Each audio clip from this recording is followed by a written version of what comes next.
Hi guys.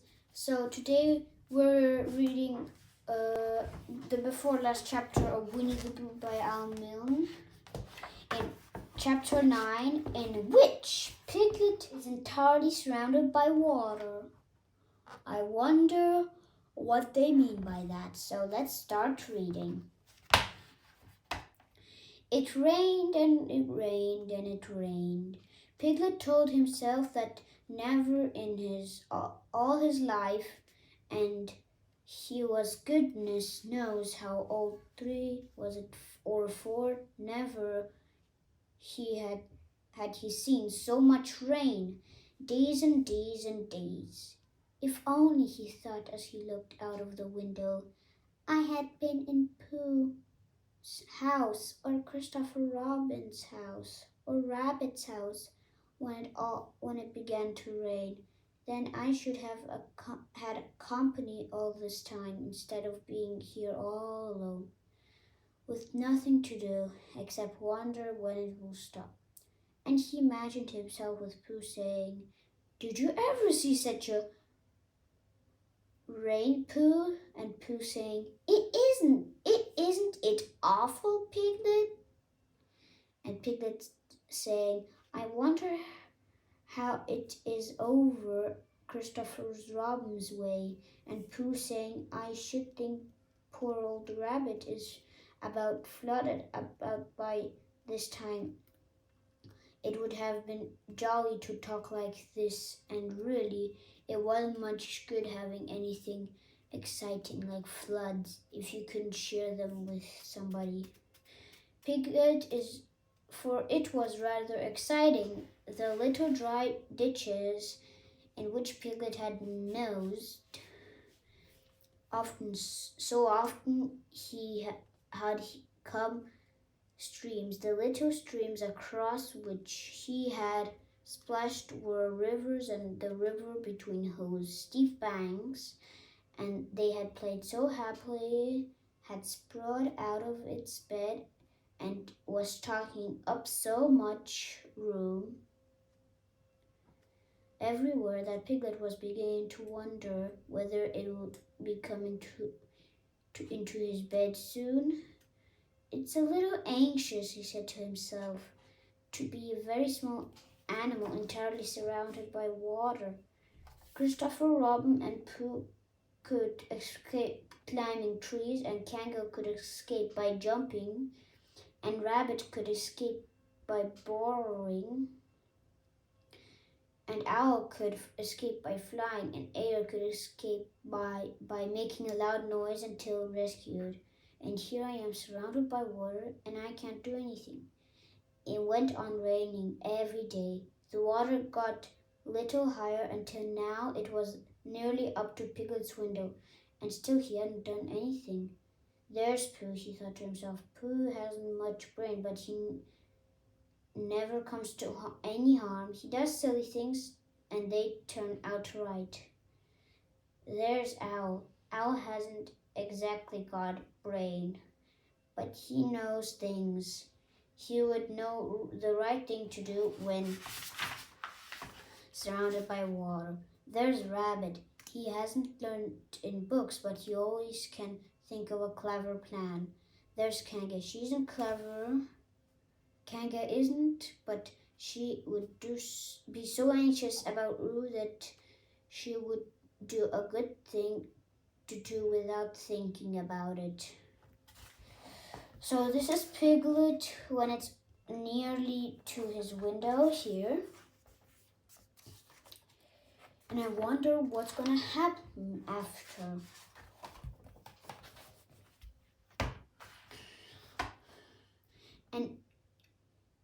And then there's Ayer.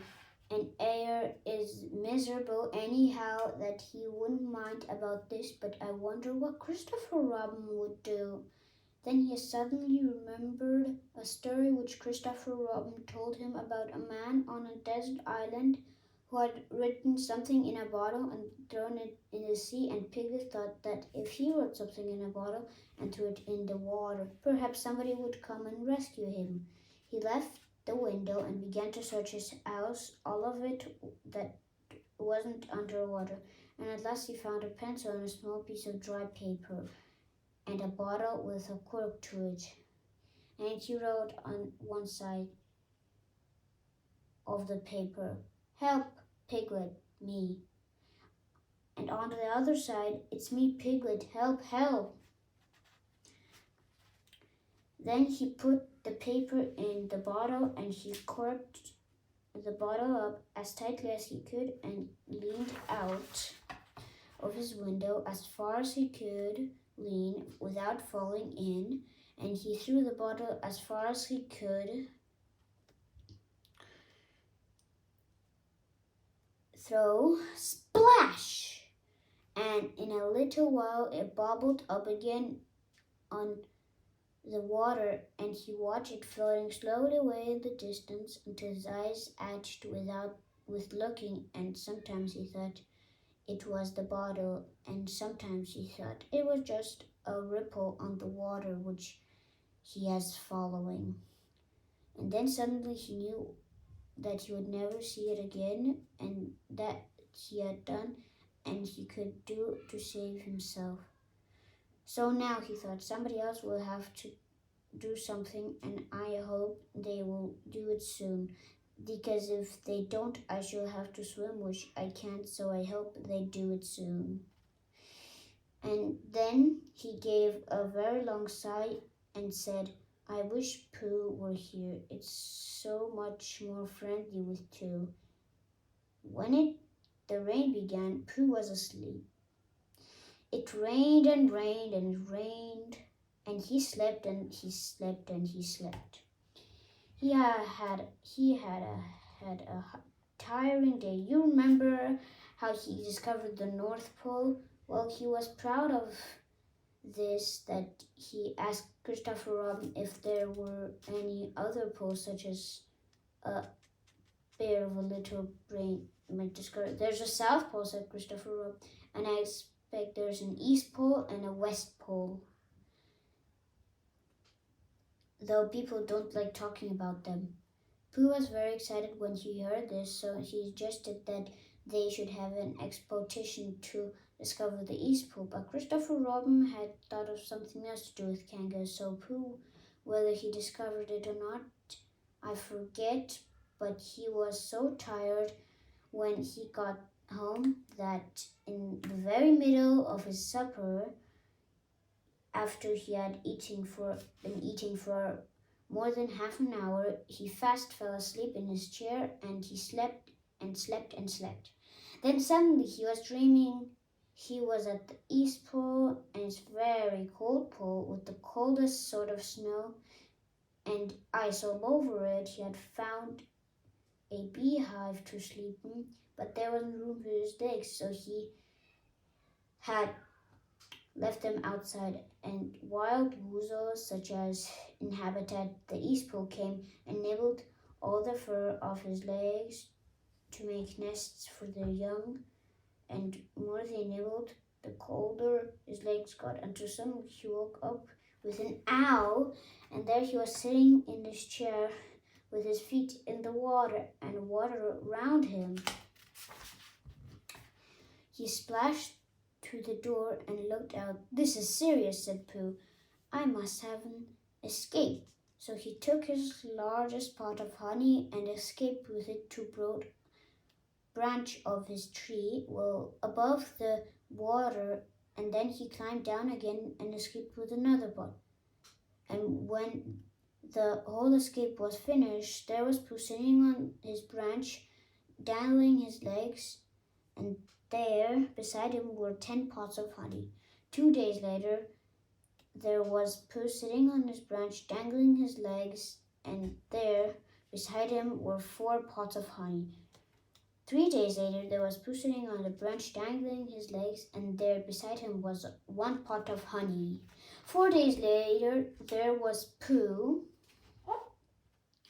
and it was on the morning of the 4th day that Piglet's bottle came floating past him, and with one loud cry of "Honey!" Pooh plunged into the water, seized the bottle, struggled back to his tree again. "Bother!" said Pooh as he opened it.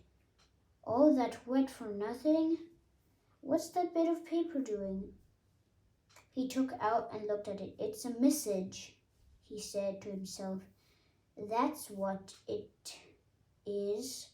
And that's the letter P. So that is a message. P means Pooh. So it's a very important message to me.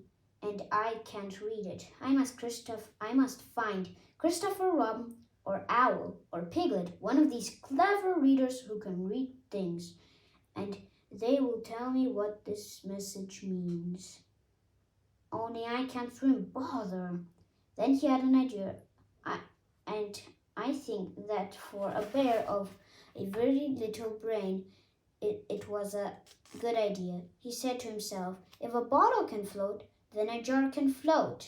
And if a jar floats, I can sit on top of it if it's a very big jar. So he took his biggest jar and corked it up.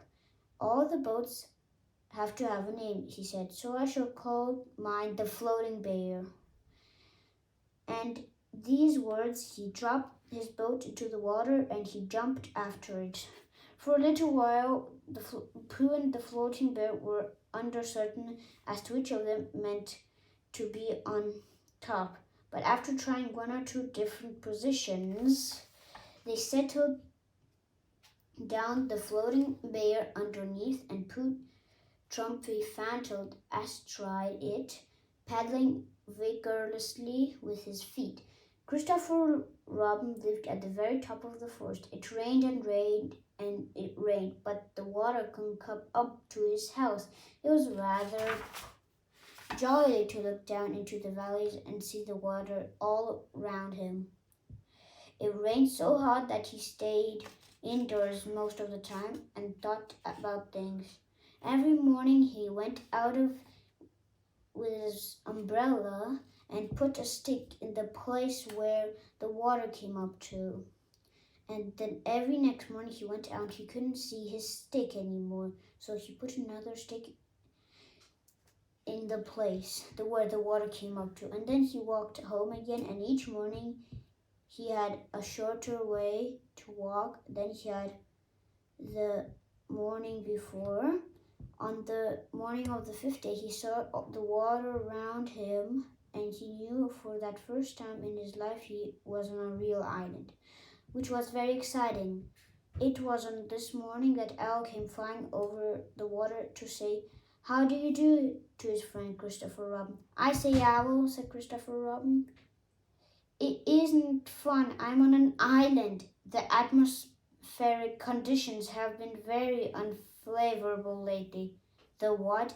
"It has been raining," explained Owl. "Yes," said Christopher Robin, "it has. The flood level has reached an unprecedented height.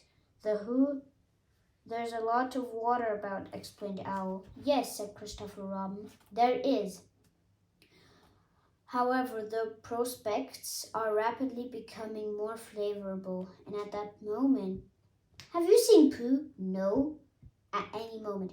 "I hope he's all right," said Christopher Robin. "I've been wondering about him. I expect Piglet with him." "Do you think they're all right, Owl?" "I expect so. You see, at any moment, do go and see Owl, because Pooh hasn't got very much brain and he might do something silly, and I do love him so. Owl, do you see him?" "That's right. All right. I'll go back directly," and he flew off. "Pooh isn't there." In a little while he was back again. "Pooh isn't there," he said. "Not there. He has been there. He has been sitting on a branch of his tree outside with 9 pots of honey, but he isn't there now." "Oh, Pooh," cried Christopher Robin, "where are you?" "I'm here, I am," said a growly voice behind him. "Pooh!" They rushed into each other's arms. "How did you get here?" said Christopher Robin when he was ready to talk again. "On my boat," said Pooh proudly. "I've a very important message sent me in a bottle, and I owing to have got some water in my eyes, I couldn't read it, so I brought it to you on my boat." With these proud words, he gave Christopher Robin the message.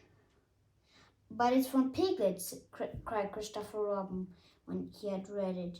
Isn't there anything about Pooh in it? Asked Bear, looking over his shoulder. But Christopher Robin read the message aloud. Oh, those piglets? I thought they were Pooh's. We must rescue him at once. I thought he was with you, Pooh, Owl. Could you rescue him on your back? I don't think so, said Owl after grave thought. It's doubtful that if necessary, dorsal muscles. Then could you fly to him at once and say that rescue's coming? And Pooh and I will think of a rescue and come as quick as ever we can. Oh, don't talk, Owl. Go on quick. And still thinking of something to say to Owl, Owl flew off. Now then, Pooh, Christopher, where's your boat? I ought to say, explained Pooh as they walked down to the shore of the island. That isn't just an ordinary sort of boat. Sometimes it's a boat, and sometimes it's more of an ascent. It all depends. Depends on what, whether I'm on top of it or underneath it. Oh, well, where is it? There, said Pooh, pointing proudly to the floating bear. It wasn't what Christopher Robin expected, and the more he looked at it, the more he thought what brave and clever bear Pooh was, and the more Christopher Robin thought this, the more Pooh looked modestly down his nose and tried to pretend he wasn't. But it's too small for the two of us, said Christopher Robin sadly. 3 of us with Piglet. That makes it smaller still. Oh, Pooh Bear, what shall we do? And then this bear, Pooh Bear, Winnie-the-Pooh, FOP, friend of Piglets, RC, Rabbit's companion, PD, Pole Discoverer, EC and TF, Ayers, Comforter, and Tail Finder. In fact, Pooh himself said something so clever that Christopher Robin could look at him with mouth open and eyes staring wonder if this was really the bear of a very little brain whom he had known and loved so long. We might go in your umbrella. We might go in your umbrella, said Pooh. We might go in your umbrella, said Pooh. For some, Christopher Robin saw that they might. He opened his umbrella and put it point downwards in the water. It floated but wobbled. Pooh got in. He was just beginning to say that it was all right now when he found that it wasn't. So after a short drink, which he didn't really want, he wanted back to Christopher Robin. Then they both got in together, and it wobbled no longer. I shall call this boat the Brain of Pooh, said Christopher Robin, and the Brain of Pooh set sail forthwith the southwesterly direction, revolving gracefully. You can imagine Piglet's joy when at last the ship came in sight of him, and after years he liked to think he had in very great danger during the terrible flood. But the only danger he had really been in was in the last half hour of his imprisonment, when Owl, who had just flown up, sat on a branch of this tree to comfort him and told him a very long story about an aunt who had once laid a seagull egg by mistake.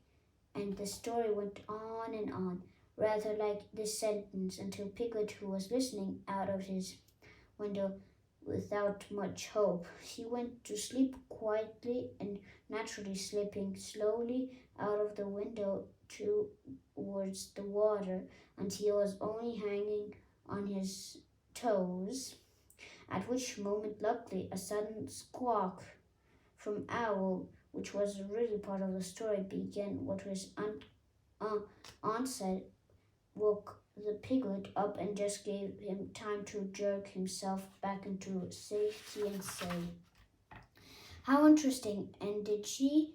Well, you can imagine his joy. At last he saw the good ship, the Brain of Pooh, Captain Christopher Robin, first mate Pooh Bear, coming over the sea to rescue him.